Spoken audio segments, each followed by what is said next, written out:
More Palestinian families have fled Gaza City following a night of Israeli shelling on the eastern outskirts. This comes as Gaza deals with the aftermath of deadly strikes. Israeli air raids on Nasser Hospital have killed at least 20 people, including journalists from Reuters, the Associated Press, Al Jazeera, and others. Meanwhile, Israeli tanks and soldiers have been seen near the Gaza border as plumes of smoke rose from the enclave. The Israeli military has reportedly said that its forces have returned to Jabalia to locate weapons, destroy militant tunnels, and strengthen control. Let's listen into what some of the people leaving Gaza has said. يعني من حد ما نتنياهو أعلن احتلال غزة يوميا حركة نزوح مش طبيعية. يعني امبارح لأول يوم للساعة 11 و11 ونص في الليل ناس نازحين مشحون عربات كرات كله بيطلع من الشمال. واليوم من الصبح يمكن 500 600 عائلة طلعت من هان أقل حاجة. وامبارح آلاف طلعن عائلات.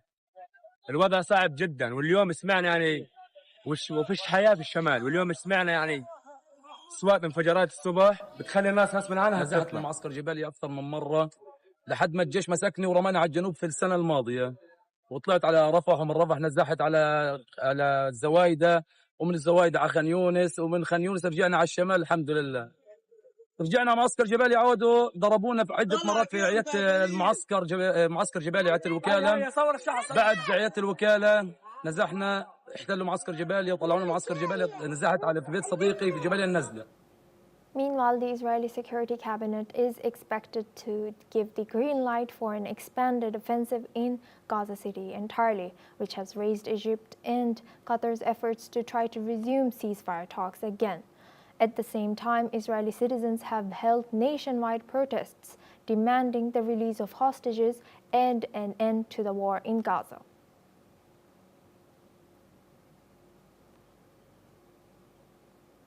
Now for this discussion, we are joined by Roxana Levinson. She's a journalist of Israel Diario, joins us live from Israel. Thank you, Roxana, for joining us today. Welcome to NewsX World. Now, looking at the increasing voices inside of Tel Aviv, what role do domestic protests in Israel play in influencing the current government and military decisions?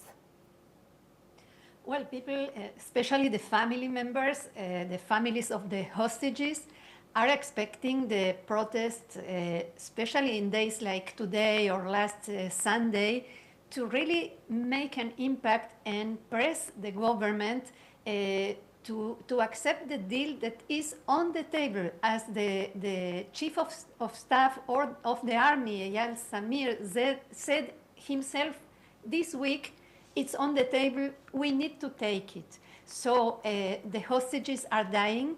It's not sure now how many hostages are alive. They were supposed to be 20, and the American president talked in the last hours about 18, because he said that maybe 2 of them are not alive anymore. They are in a very bad condition, being starved and tortured. So people are expecting that the presence of thousands of Israelis in the streets will be enough pressure for the government to accept the deal in front of the pressure that are making the extreme right part of the coalition. They are saying openly that if Netanyahu goes for it, if he stops the war at this stage, so he will not have anymore a government, a coalition, and we will go for elections. And this is what Netanyahu is trying to avoid. That's why families of the hostages are accusing him of doing things moved by political interests and by political survival, and not by the survival of the hostages. And Roxanne, do you think that Netanyahu is more pressed or worried about losing coalition in his government than about the lives of hostages at this moment?